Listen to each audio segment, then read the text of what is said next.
Bien, ya estamos de regreso y este día, 28 de abril, es un día que lo registra emblemáticamente la historia de la República Dominicana.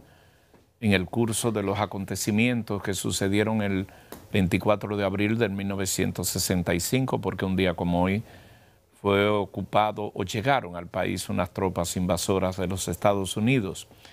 A propósito de esto, hoy a las 10 de la mañana hay un acto de recordación por la Revolución.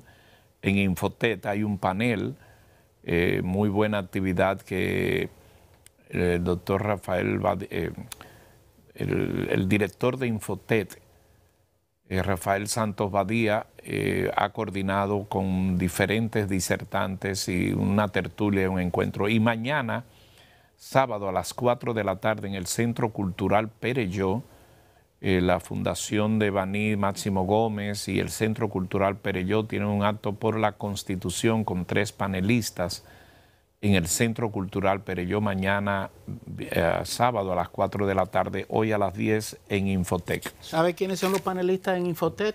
Testigos y actores. Rafael Pérez Modesto estará moderando.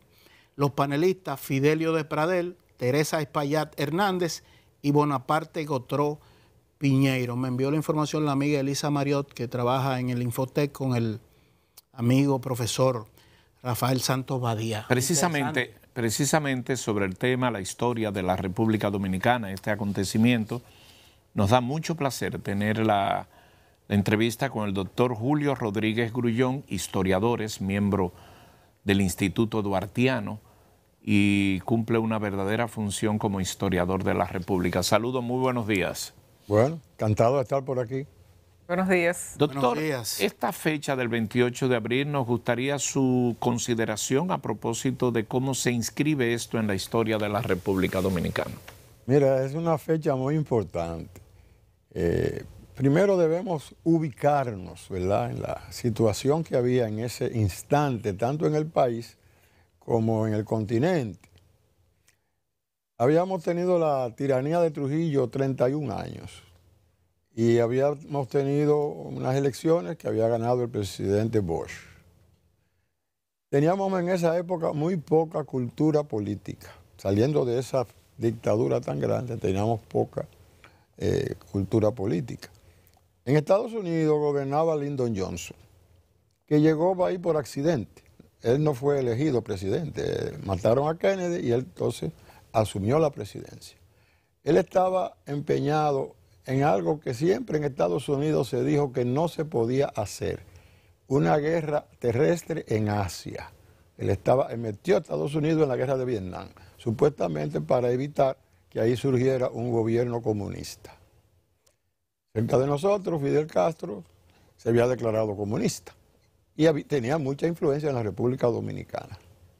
Entonces, el gobierno de Bush, para la época, era un gobierno que resultaba chocante, progresista, y le dieron un golpe de Estado. Las fuerzas conservadoras del país le dieron un golpe de Estado a Bush el 25 de septiembre de 1963. El gobierno que surgió, el gobierno del triunvirato, fue un gobierno corrupto, muy corrupto. Yo recuerdo que surgieron las famosas cantinas militares, y por ahí se estaba trayendo de todo y se estaba realmente perjudicando el comercio y se estaban enriqueciendo sectores militares. Y los militares se dividieron. Y entonces, un grupo liderado por Fernández Domínguez propugnaba que volviera Bush a la presidencia sin elecciones. Y el otro grupo estaba opuesto. Ese otro grupo no tenía ningún candidato, simplemente estaban opuestos a que regresara Bush sin elecciones. Y eso condujo a una guerra civil. Entonces, el lado que está perdiendo acusa a los otros de comunistas y llama a Washington. Bien, aquí los comunistas van a coger el poder. Lyndon Johnson, una guerra en Vietnam y van a surgir comunistas aquí mismo, en el traspatio de los yanquis. Mandó fuerzas militares, siempre con la excusa de preservar vidas, de evitar problemas. Realmente cercaron a los constitucionalistas en Ciudad Nueva. Y eso fue realmente un abuso de poder. Eso realmente violó todas las reglas de que se debe respetar las decisiones de los pueblos. Eso produjo una reacción negativa contra Estados Unidos en todo el continente. De ahí surge la figura de Francisco Alberto Camaño de Ño, que no fue el, digamos, organizador inicial de la protesta, fue Fernández Domínguez. Pero Fernández Domínguez estaba en el exilio y los acontecimientos que ocurrieron pusieron a Camaño en el liderazgo del movimiento militar que quería que volviera Bosch sin elecciones. Entonces, en una reunión que hicieron en la embajada americana, el embajador trató despectivamente a los militares que estaban allí y Camaño dijo que iba a demostrar que aquí habían hombres y se fue a pelear para el puente Duarte, para oponerse al regreso que venían las tropas de Wessing, que era el militar que estaba liderando el bando, ¿verdad?, opuesto, que volviera a Bosch, acusándolo de comunista.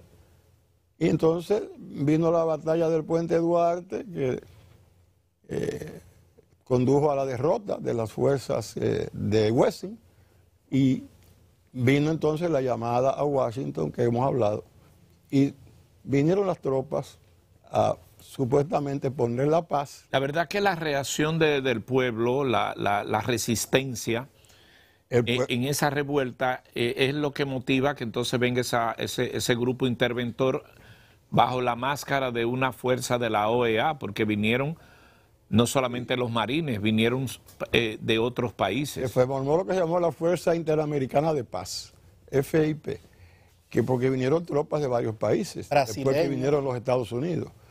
Pero realmente ellos sitiaron o cercaron las fuerzas constitucionalistas en Ciudad Nueva. Y entonces ya vino un periodo de negociaciones y terminó con la presidencia de Balaguer, ese periodo. Lyndon Johnson mandó a Balaguer y lo puso de presidente. Fue Lyndon Johnson que hizo todo eso por el temor de que aquí se estableciera un régimen comunista, que no nos sabe bien hasta qué punto eso era cierto. Porque ciertamente en ese momento Camaño no era comunista, Bosch no era comunista. Esa intervención los empujó a la izquierda, ciertamente, que ese fue un abuso de poder de Lyndon Johnson, que empujó a la izquierda a Camaño, a Bosch y a todo un grupo de constitucionalistas. Le brindo una taza de café Santo Domingo para preguntarle, ¿está registrado este evento en la historia, en los textos, en los hechos? Me gustaría esa ponderación suya a partir de lo que ocurre, porque esto parte evidentemente en el 63, con el derrocamiento del profesor Bosch. La revuelta tiene la titularidad de buscar la restauración del gobierno del 63. Así es. Que no se dio ni uno ni otro. Así es. En el sentido de que eso es lo que da marcha a una intervención de los norteamericanos, luego la Fuerza Interamericana de Paz, viene un gobierno provisional de Godoy, ¿verdad? Así es. Y elecciones en el 1 de junio del 1966 que le gana Balaguer. Y esa historia a Bosch. A Juan Bosch. ¿Cómo usted perfila, cómo nos resume entonces lo que ocurre de ahí en la historia? Mire, esas elecciones realmente Bosch no podía ganar. Bosch no podía ganar. Estaban aquí todavía las tropas americanas.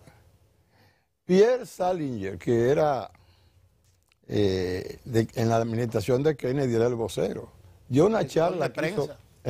Director de prensa de Kennedy. Sí, dio una charla aquí sobre eso y dijo que en el año 65 él estaba en Vietnam y habló con un agente de la CIA que estaba allá, que le dijo que venía de Santo Domingo de arreglar las elecciones para que ganara Balaguer. Lo dijo delante de todo el mundo en el Hotel Aragua. Yo no me estoy inventando nada. Los militares norteamericanos usaban unas banderas rojas en sus fusiles y decían Balaguer 4 años. Todo eso. Todo eso pasó. O sea, fue una reacción contra el gobierno.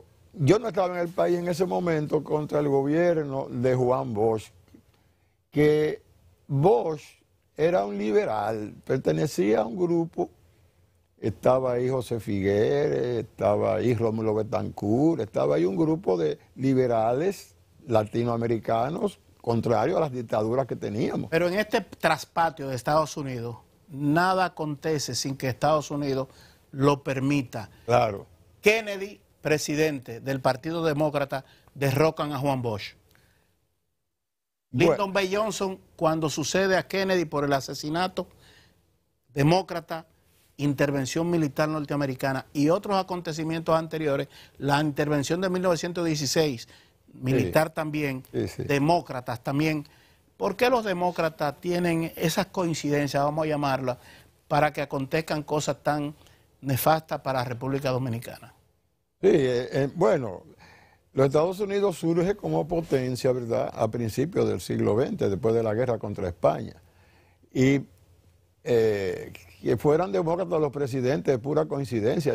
En cuanto a política exterior no hay tanta diferencia entre demócratas y republicanos. Doctor, una pregunta por aquí. Es más interno el problema. Pero lo que yo quiero recalcar es que había un momento en que Lyndon Johnson peleaba una guerra en Vietnam para evitar un comunismo. Y le dicen que aquí, a 2 o 3 millas de Miami, va a surgir un gobierno comunista. Y él no averiguó más nada, mandó enseguida a la tropa para pagar eso. Fue una reacción. Una pregunta, doctor. Hay una pregunta desde el estudio de la 107.7. Adelante, Gustavo. Ahí que usted dice que Lyndon B. Johnson mandó las tropas. Esas tropas que llegaron aquí el 28 de abril del año 1965, ¿realmente venían para República Dominicana o estaban de paso por el Caribe? Porque organizar la logística del momento que surgió la guerra de abril, que fue el 24, al 28, como que la gente no lo entiende. Organizar toda esa logística y todos esos marines que dicen que llegaron aquí, cerca de 48,000 marines, ¿realmente venían para acá o pasaba por ahí esa flota? No, esas tropas estaban ya desplegadas.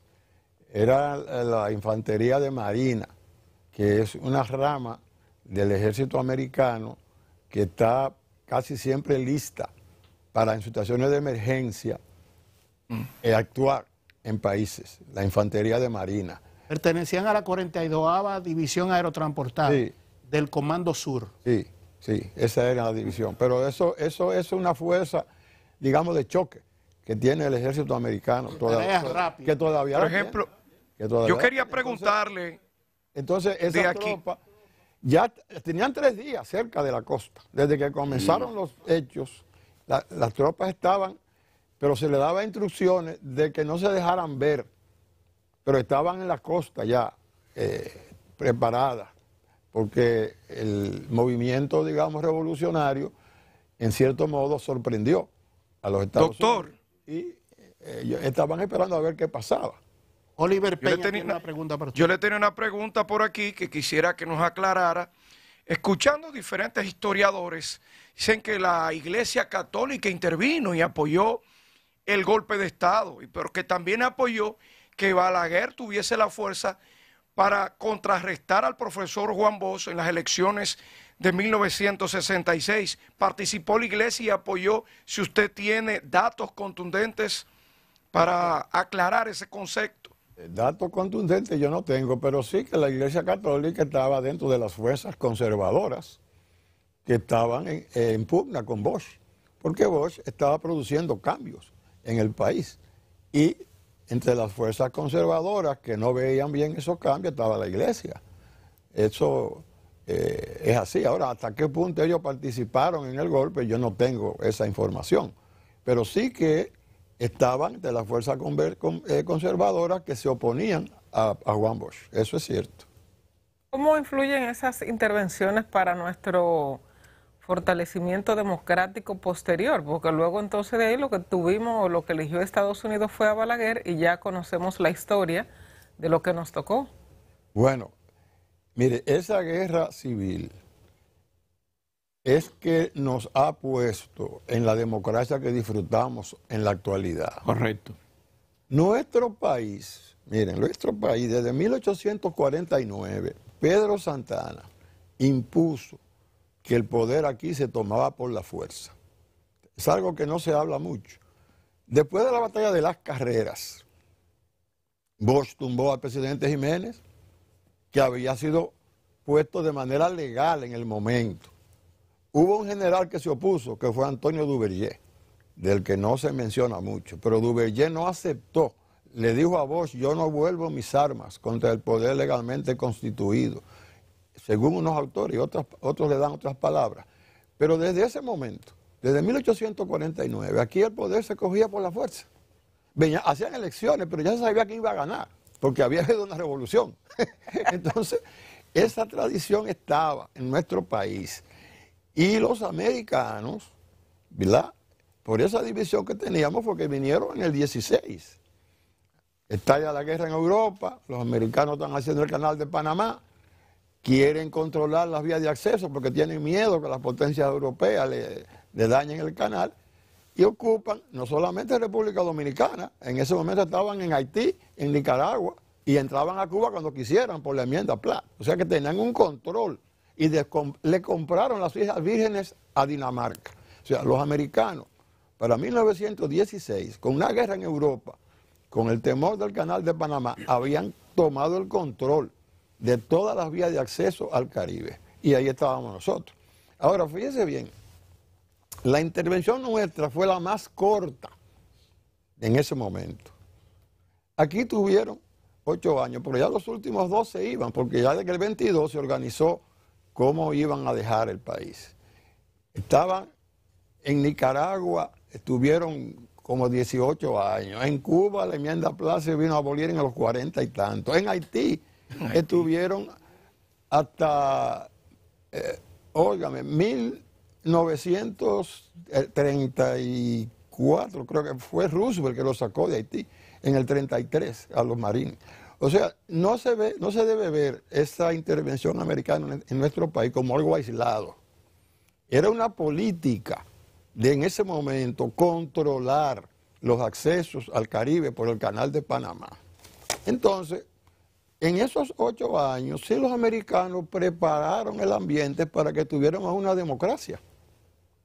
Organizaron la Fuerza Armada, desbarataron lo que había, crearon un constabulario, una fuerza para mantener la paz.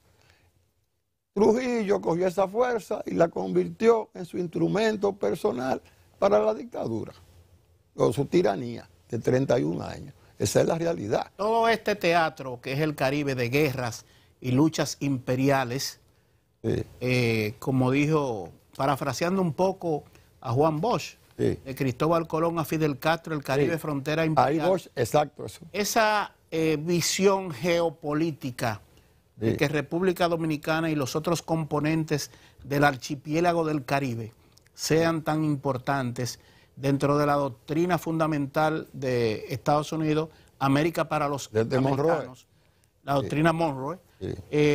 ¿Cómo se ve ahora mismo con este forcejeo y pulseo entre Estados Unidos y China por estos territorios?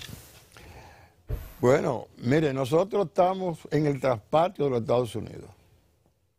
No hay que darle mucha vuelta para ver que este es un país que cae dentro de una esfera prioritaria de influencia de Estados Unidos. Cuba, Fidel se salió de eso, y las noticias que nos vienen es que la situación en Cuba ahora mismo está bien difícil. Pero los Estados Unidos tradicionalmente han sido la fuerza que ha dominado la región. China está surgiendo ahora a nivel mundial, y China tiene un potencial enorme económico, la población que tiene, el sistema que la está gobernando, y está haciendo que muchos países que reconocían a Taiwán renuncien y lo reconozcan a ellos. Ahí nos incluimos nosotros. Ahí se incluye una serie de países de Centroamérica también. O sea que en el mundo se está comenzando a experimentar la influencia china, y nosotros lo vamos a tener aquí. Vamos a ver, depende de nosotros cómo manejemos todas estas situaciones, teniendo presente que en el mundo, ¿verdad?, Están los Estados Unidos y está el bloque Rusia, China, que son los que están disputándose, ¿verdad?, la supremacía tanto comercial como política en el mundo. Es una realidad. Muchas gracias, don Julio, doctor. Qué bueno que usted nos facilita esta conversación en días como hoy, que es importante para todas las generaciones, especialmente los jóvenes, recordar una fecha como esta, 28 de abril. Bueno, gracias siempre por su colaboración. Estamos abiertos. Muchas gracias. Con esto termina esta parte de su programa Hoy Mismo.